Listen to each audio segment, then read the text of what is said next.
फक्त मराठी यूट्यूब चॅनलला सबस्क्राईब करा आणि आमचे लेटेस्ट व्हिडिओज पाहण्यासाठी बेल आयकॉनवर क्लिक करा. लेटेस्ट अपडेट्ससाठी आमचा इंस्टाग्राम, ट्विटर आणि फेसबुक हँडल्सना फॉलो करा.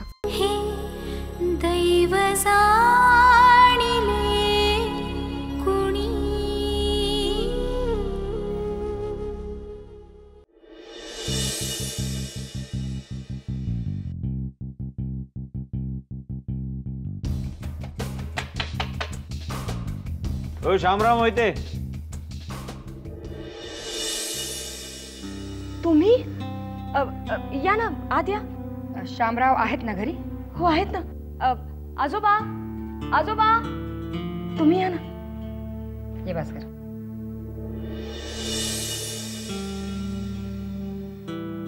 तुम्ही? नमस्कार. नमस्कार. कशी आहे तब्येत आता? बरी. बस बस.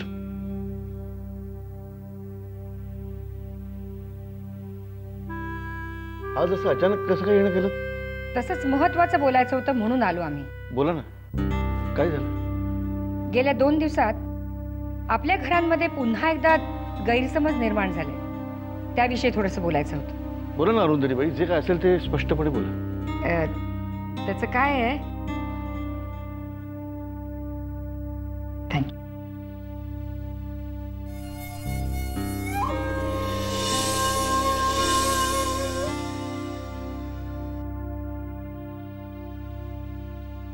तुला यांच्यासाठी चहाचं बघ जरा. हो. बोला अरुंधतीबाई. शामराव, अविनाश आणि शर्वरीने आम्ही दिलेली ऑफर एक अफवा आहे असं सांगणारी प्रेस नोट सगळीकडे पाठवली. मला माहिती आहे. मला वाटतं त्यांचा आमच्याविषयी काहीतरी गैरसमज झालेला दिसतोय. हे बघा, आम्ही जे काही केलंय ते शुभमच्या भल्यासाठी केलं. त्याला म्हणायचंय की यातून शुभमची प्रतिष्ठा वाढावी, तिला फायनान्स मिळावा, सपोर्ट मिळावा, शुभम आमच्या ताब्यात यावी असला विचारही आमच्या डोक्यात आला नाही. आणि तसाही तो प्रकार फार फायद्याचा नाहीये, तुम्हालाही माहिती आहे. भास्करला म्हणायचंय. हे बघा अरुंधतीबाई, तुमच्या हेतूविषयी आम्हाला अजिबात शंका नाही. हो, पण बहुतेक शर्वरीला आमची बाजू कळलेली दिसत नाहीये म्हणून तिने अशी प्रेस नोट पाठवली. अरुंधतीबाई, तुमचं म्हणणं मला कळलंय आणि ते मला व्यवहार्य वाटतं. मी बोलतो शर्वरीशी. धन्यवाद. आम्हाला तुमच्याविषयी हीच अपेक्षा होती. मी म्हटलं ना तुला भास्कर, हा निर्णय शामरावांचा नक्कीच नसेल. एक अनुभवी व्यावसायिक असा निर्णय घेणारच नाही कधी. अरुंधतीबाई, तुम्ही म्हणता ते खरं आहे. हा निर्णय मी घेतलेला नाहीये. हा निर्णय पूर्णपणे शर्वरीचाच आहे. आणि तुम्हाला हेही सांगतो की शर्वरीला मी सांगितल्यानंतर ती जो काही निर्णय घेईल तो तिचा स्वतःचाच असेल. हो, पण तुम्ही तिला तुमच्या म्हणण्याप्रमाणे निर्णय घ्यायला भाग पाडू शकता. ती लहान आहे अजून. ते खरं आहे, पण आता निर्णय शर्वरीच घेईल. कारण आता शुभमचा सगळा भार शर्वरी आणि अविनाश सांभाळतात, तेव्हा त्यांचा शब्द अंतिम असेल.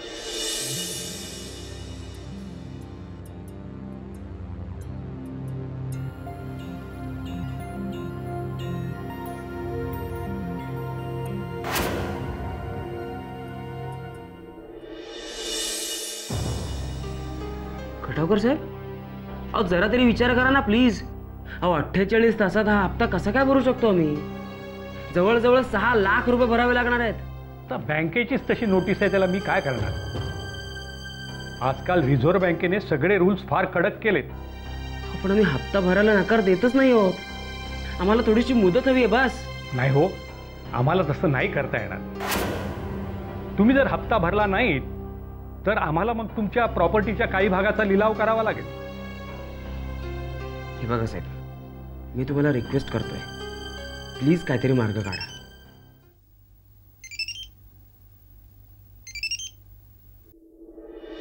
हॅलो. नमस्कार खटावकर साहेब. नमस्कार साहेब. काय झालं का आपलं काम? हो हो, म्हणजे नोटीस दिली त्यांना सांगितलं की प्रॉपर्टीचा लिलाव करावा लागेल. वा वा वा, गुड जॉब खटावकर साहेब, गुड जॉब. साहेब तुमचे सिनियर आहेत का? मी बोलतो अगोदर त्यांच्याशी. नाही नाही, त्यांच्याशी बोलून काय होणार आहे? हॅलो. कोणाशी बोलताय का तुम्ही खटावकर? नाही, काय नाही, काय नाही. काही प्रॉब्लेम आहे का? नाही नाही, अजिबात नाही. घाबरू नका खटावकर साहेब, आम्ही तुमच्यावर व्यवस्थित लक्ष ठेवू. तुम्ही काहीही काळजी करू नका. हो हो. साहेब मी बोलतो ना तुमच्या सिनियरशी हवं तर मी रिक्वेस्ट कर. नाही हो. हॅलो, मी फोन ठेवतो आता.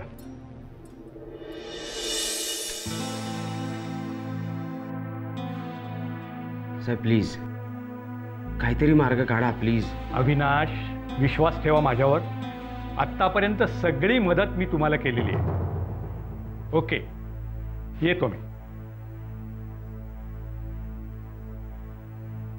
तुम्ही जर हप्ता भरला नाही तर आम्हाला तुमच्या प्रॉपर्टीच्या काही भागाचा लिलाव करावा लागेल. बरं तर शामराव, आम्ही निघतो. मला वाटतं आमची बाजू आम्ही तुम्हाला नीटपणे सांगितली आहे. तुम्ही शर्वरीला समजावा. तिला म्हणावं व्यवसायात मोठं व्हायचं असेल तर हे छोटे मोठे इगोज बाजूला ठेवायचे असतात. मी बोलतो तिच्याशी, पण मगाशी म्हटल्याप्रमाणे अंतिम निर्णय तिथंच असेल. येतो आम्ही.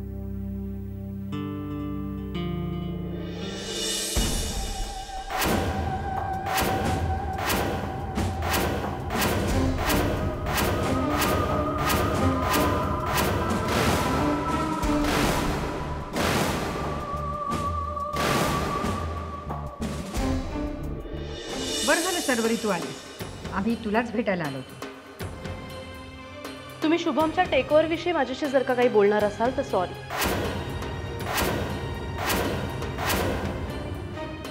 मला त्या बाबतीत काहीही बोलायचं नाही. मला वाटतं शर्वरी तुझा काहीतरी गैरसमज होतो. गैरसमज? तुमच्या परवाच्या घोषणेचा काय अर्थ समजायचा आम्ही? तू आधी आमची बाजू ऐकून घे आणि मग तुझा तू निर्णय घ्यायला स्वतंत्र आहेस. तुम्ही सुद्धा घोषणेआधी आमची बाजू ऐकण्याचे कष्ट घेतले असतेत ना तर हा प्रसंग चालला नसता. शर्वरी, त्या काय म्हणतात ते आधी ऐकून घे आणि मग बोल ना. ठीक आहे, बसा. आई, आई, आई उठ ना. आई, आई, आजोबा, आजोबा, आजोबा. काय झालं का माधवी, माधवी,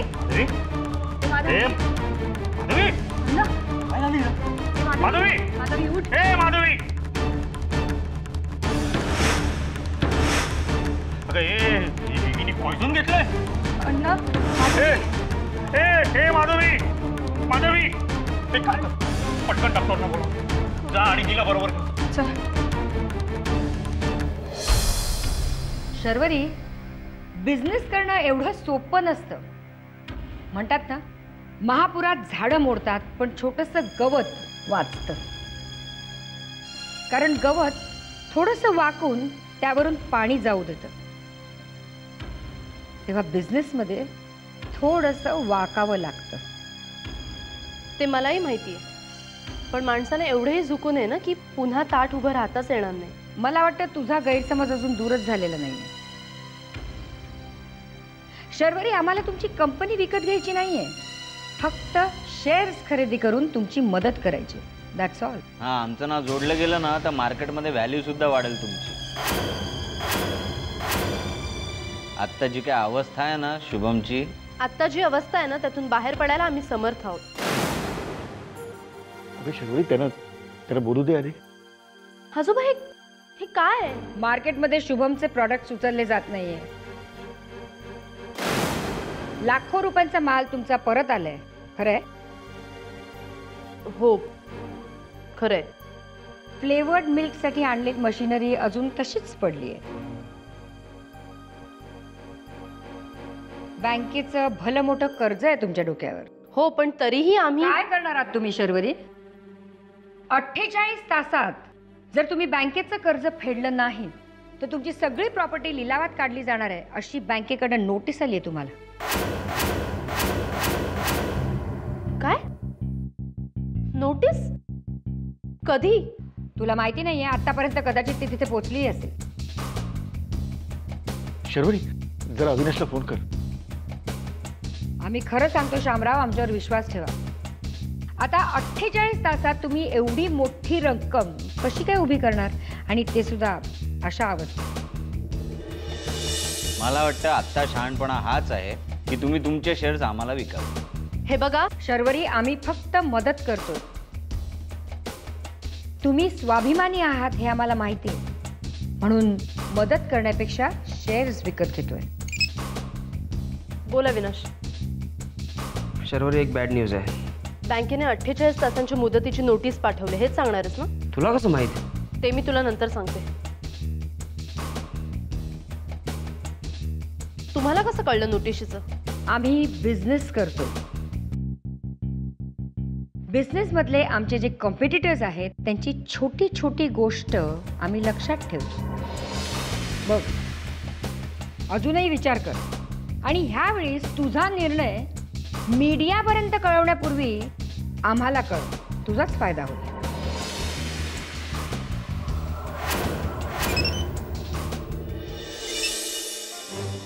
जय हो.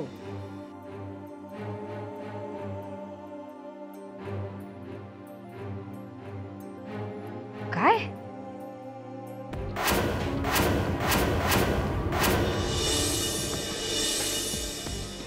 कधी झालं हे? ठीक आहे, आम्ही येतो लगेच. चल, येतो आम्ही. डॉक्टर, ही कधी शुद्धीवर येईल? आता इंजेक्शन्स दिली आहेत, त्या लवकरच शुद्धीवर येतील. पण तसं काळजी करण्याचं काही कारण नाहीये. म्हणजे मग आता तिला हॉस्पिटलमध्ये ॲडमिट करायला नको का? नको नको, अजिबात नको. मी दिलेली औषधं तुम्ही वेळच्या वेळी द्या, बस. ठीक आहे, मग तशीच काही गरज वाटली तर मी तुम्हाला फोन करेन. हो हो, नक्की. आणि हो, उद्या मात्र त्यांना एकदा तरी क्लिनिकमध्ये घेऊन या. निघूया आपण. हो. बघ आत्या, काय ग? आई बरी होईल ना? हो ग, बरी होईल आई. तू काळजी नको कर. आणि तुझं होमवर्क राहिलाय ना, चल आपण दोघी कंप्लीट करूया. चल.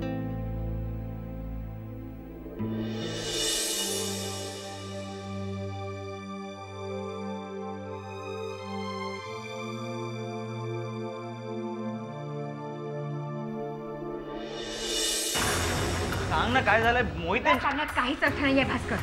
काय प्रॉब्लेम झालाय का? प्रॉब्लेम झालेला नाहीये, प्रॉब्लेम तू क्रिएट केलायस. तुला माहितीये का, माधवीने आत्महत्या करण्याचा प्रयत्न केलाय, आणि हे सगळं तुझ्यामुळे झालंय, तुझ्यामुळे. मी पण आई गप्प बस, एक शब्दही बोलू नकोस. भास्कर, काय काय झालं काय नक्की? माधवीची तब्येत बरी आहे ना? नाही, काही माहित नाही मामा. आता आईने सांगितलं तेव्हा कळलं. म्हणजे तू अजून आत नाही गेला? नाही. चल चल चल जाऊया. काय? अरुंधतीबाई इकडे आल्या होत्या? माझा विश्वासच बसत नाहीये. त्या शुभमसाठी काहीही करू शकतात. तरीही मी तुम्हाला सांगत होतो की पत्राची भाषा थोडी बवाळ सौम्य वापरा म्हणून. शर्वरी, शामरावांचा अंदाज बरोबर होता. त्या अरुंधतीबाईंना म्हणूनच इतक्या भडकल्या. मी तुला सांगतो ना, या बँकेच्या प्रकरणात ते नक्की त्यांचाच हात असणार. असणारच. म्हणून तर त्यांना ही गोष्ट आधीपासूनच माहित होती. शर्वरी, तू काही बोलत का नाहीयेस? कारण तुम्ही सगळे जे बोलताय ना, ते बोलून वेळ घालवण्यात काहीही अर्थ नाहीये. खरंय तुझ्या. आता आपण पुढे काय करायचं हाच प्रश्न आहे. विनाश, बँकेचा हप्ता कसा भरायचा? बँकेचे पैसे लवकरात लवकर भरणं हा एकमेव उपाय आहे. पण एवढे पैसे कुठून उभे करणार आपण? मी संचालकांशी बोलून बघू का? नाही, नको शामराव. तुम्ही तुमचा शब्द नका खर्च करू. कारण मी बोललोय त्यांच्याशी, पण त्या लोकांना ना माणसाची किंमत नाहीये. अरे अभि, पण मग त्यांनी आपल्या प्रॉपर्टीचा लिलाव केला तर? तशी नोटीस तर त्यांनी दिलेलीच आहे. पण असं काय झालं तर कंपनीवरचा लोकांचा विश्वासच उडेल. हे बघा, आपल्या कंपनीची बदनामी होईल असं काहीही आपल्या हातून होता कामा नये. या सगळ्या बाबतीत झाकली मूठ हेच धोरण असायला हवं. शर्वरी, जो काही निर्णय घ्यायचा असेल तो शांतपणे घे. भावनेच्या आहारी अजिबात जाऊ नकोस. बुद्धी शांत ठेवून निर्णय घे. बिझनेसमध्ये कधी कधी असे कटू निर्णय घ्यावे लागतात. आता या सगळ्यावर मार्ग काय आहे? एक मार्ग आहे. कोणता?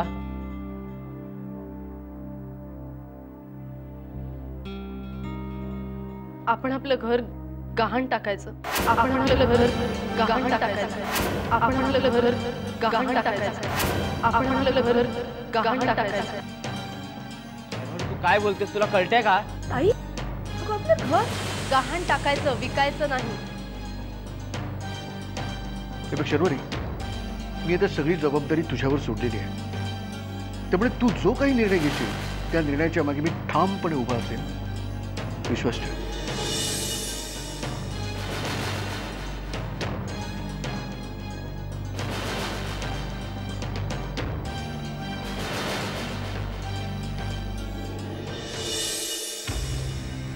भास्कर, कुठे निघालास तू?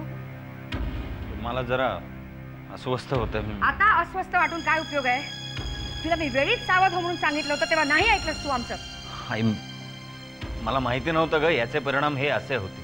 कुठच्या गोष्टीचे काय परिणाम होतील ना हे तुला कधीच माहिती नसतं भास्कर.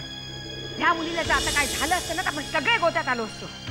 वा अरुंधती वा, अजूनही तुला स्वतःला अडकण्याची चिंता वाटते. आज त्या निष्पाप मुलीचा बळी गेला असता याचं तुला काहीच वाटत नाही. अहो, तुम्हाला वाटतं तसं नव्हतं म्हणायचं आम्हाला. काय म्हणायचं तू?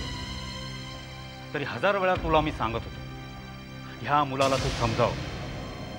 नाही ऐकलं. काय अवस्था करून ठेवली त्यांनी आपल्या बायको मुलांची.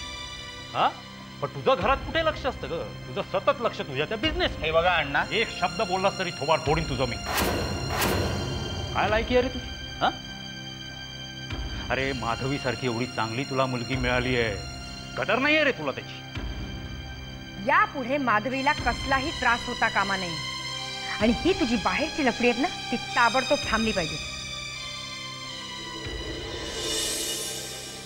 ही जी कोण रिचा का फिचा आहे ना, ती तुझ्या आयुष्यात ताबडतोब केली पाहिजे. किती विश्वासानं त्या मुलीच्या वडिलांनी तिचा हात तुझ्या हातात दिला होता, माधवीचा.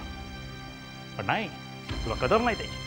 आता ह्या पुढे जर का माधवीला काही त्रास झाला ना तर गाठ माझ्याशी, लक्षात ठेव.